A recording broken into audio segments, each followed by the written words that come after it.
you hear me? Awesome. Well, thank you all for coming today, and thank you for all the folks at Thanks for hosting. So let's get started. So how many people have heard of Hyperledger before? How many people know about the Linux Foundation?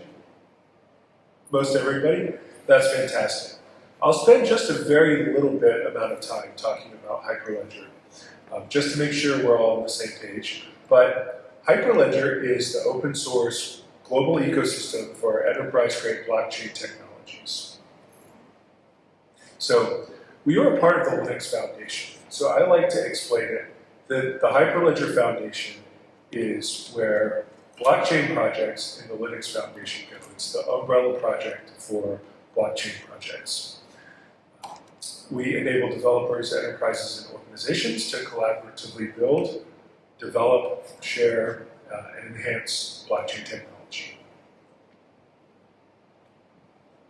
So one thing that we strongly believe, particularly for decentralized technologies, is that open source development is essential for distributed ledgers and other blockchain technologies.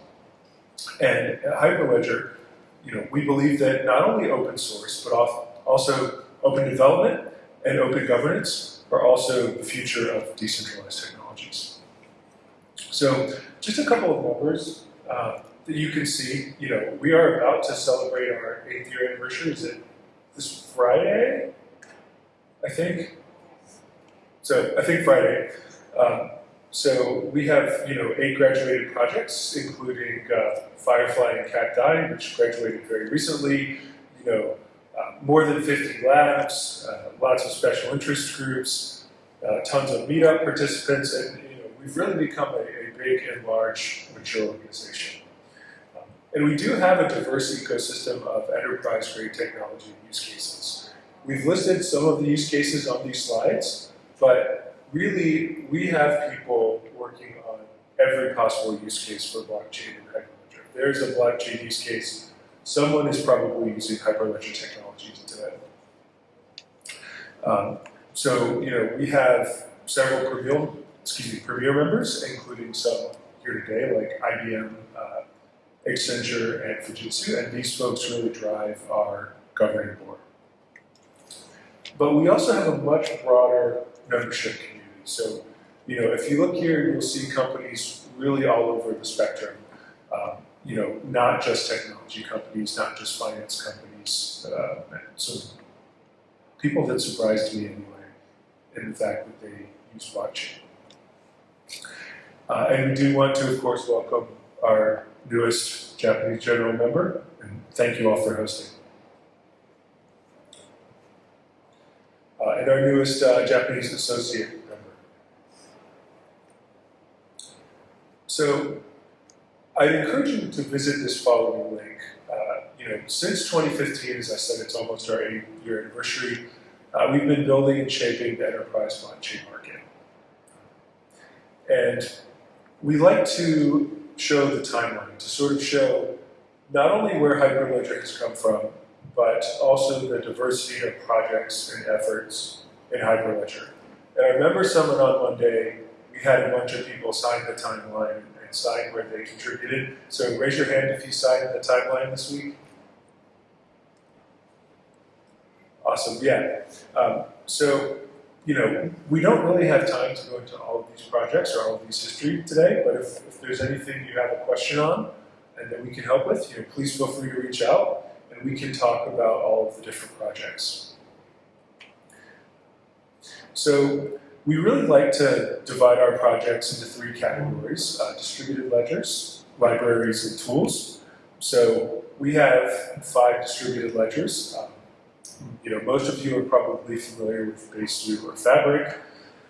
We have libraries like Aries and Nonpreds that are used for digital credentials. And we have a number of libraries that make blockchain development easier, like Cacti and Firefly.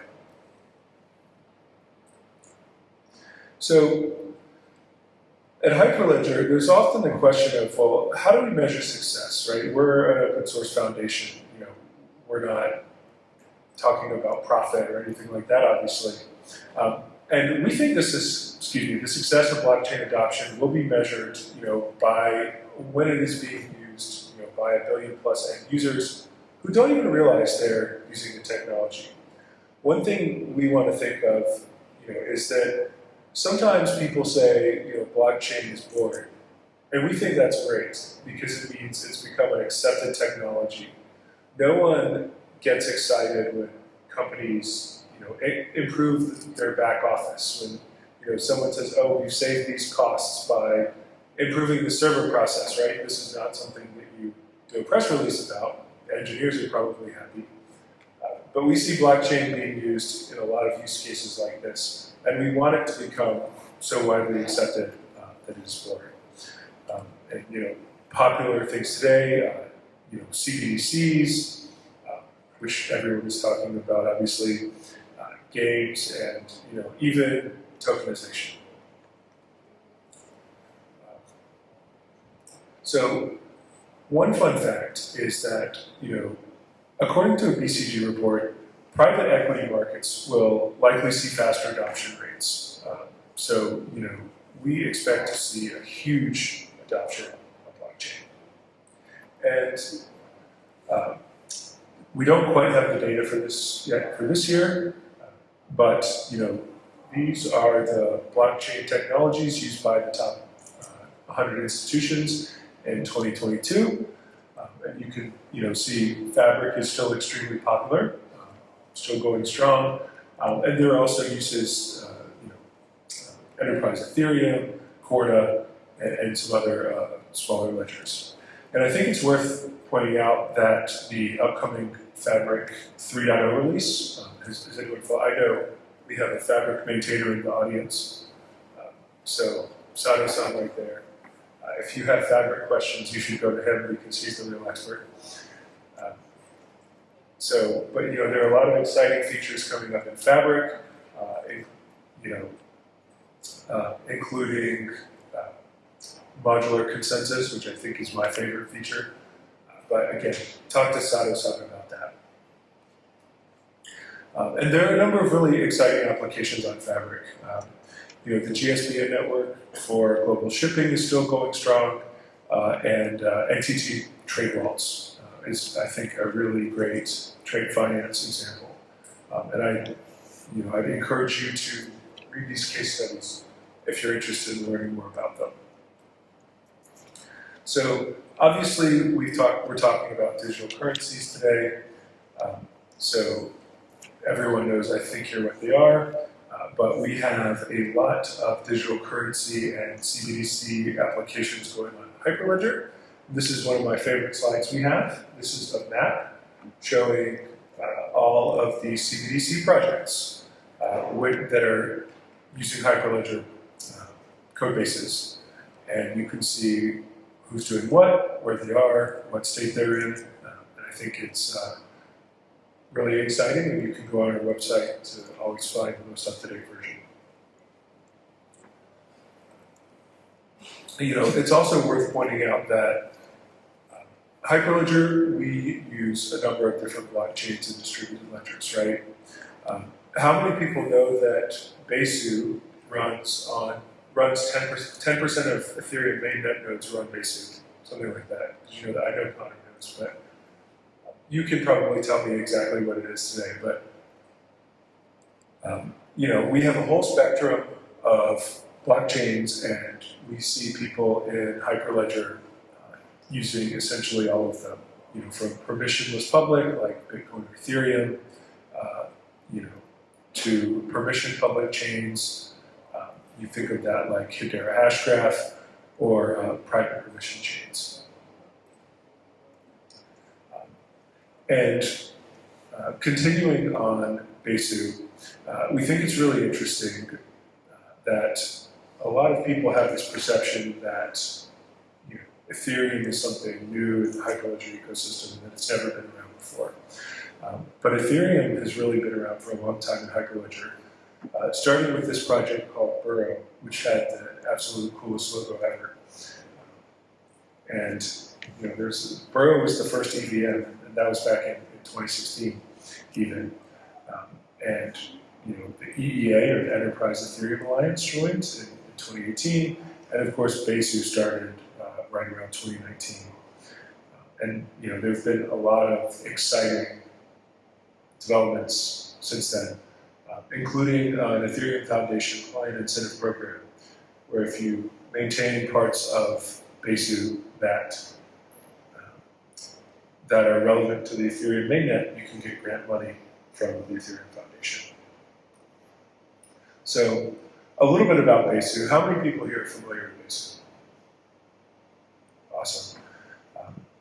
We see Besu run in a number of different contexts. When I present Besu, I like to present the Roman god Janus, who's the god of the new year, who looks in both directions. He's got two faces, one for the new year and one for the old year, because Besu is used in both permissioned and private and public deployments. And of course, I always get asked, can I run my Ethereum smart contracts on Besu? Yes, it is Ethereum. So of course, anything that you want to run on Besu, anything from Ethereum you can run. So we see that many people who want to look at both the public and the private space use Besu, because you only really need to use one platform. And just going through some use cases quickly. I don't have time to go through all the details on these, but if you have questions, I encourage you to ask. There's a very interesting finality collateralized assets platform, financial markets infrastructure built on Besu. I'd encourage you to check that out if that's something you're interested in. Digital assets for cash management. So Citi Treasury and Trade Solutions has launched Citi Token Services, which uses Besu as well. I think it's a really interesting application. And again, if you're interested, we can get you a lot more information. The UDPN is another really interesting financial application on Besu. It enables organizations to try use cases in sort of a controlled environment. It can help organizations access digital currencies. And finally, I'll just briefly outline this Project Genesis, which is a prototype digital platform for green bond tokenization. It's done with the BIS Innovation Hub and the HKMA, and it's a really interesting platform that helps enable green investments. And again, I don't have time to go through all this right now, but I encourage you to ask us questions or look online. And finally, are people here familiar with LACchain or EPSI? So LACchain is a large government, public but permissioned blockchain run by a number of governmental institutions in Latin America. And EPSI is a proposed implementation of something similar in Europe. And these are Besu-based. And to learn more, I highly encourage you to check out our use case tracker, where we keep track of all of the blockchain applications that we know people are using in Hyperledger. We also have a DLT landscape, if you want to learn more, which shows sort of where all of the different projects and platforms within the space, including platforms that are not ours. So you can see all of the other projects. And just a little bit about our ecosystem. So we do have quite a strong community. We have, I think, which is really cool, over 40,000 contributors over the last 5 years to Hyperledger projects. We have a huge amount of members, so we are a quite big organization. So, as I wrap up, I want to just briefly talk about some tools and some ways to stay involved. So how many people here on the Hyperledger Discord platform? Awesome. So our developers, some of whom are in this room, love Discord. So If you want to get involved or ask questions, I highly encourage you to join the Discord. And here are some basic links. We have a bunch of community resources. I'd also definitely encourage you to check out our workshops. If you want to learn about a new technology, see whether it might be right for you, I think this is a great way to get started. And these workshops are generally extremely high quality. So yes, thanks a lot. I think I am ending exactly on schedule. So thank you everyone for your time, and I'll be around here if you have any questions for me. I'll also put Daniela on the hook for questions as well. And we have a bunch of maintainers here as well. So if you have questions about a particular project, Connor can answer your questions about Besu, Sato-san can answer your questions about Fabric, Fujimoto-san is trying to hide there, but he can answer your questions about Cacti. And we really have a strong community, even in Japan, as you can see by all of the folks in the audience. So thank you very much for your time.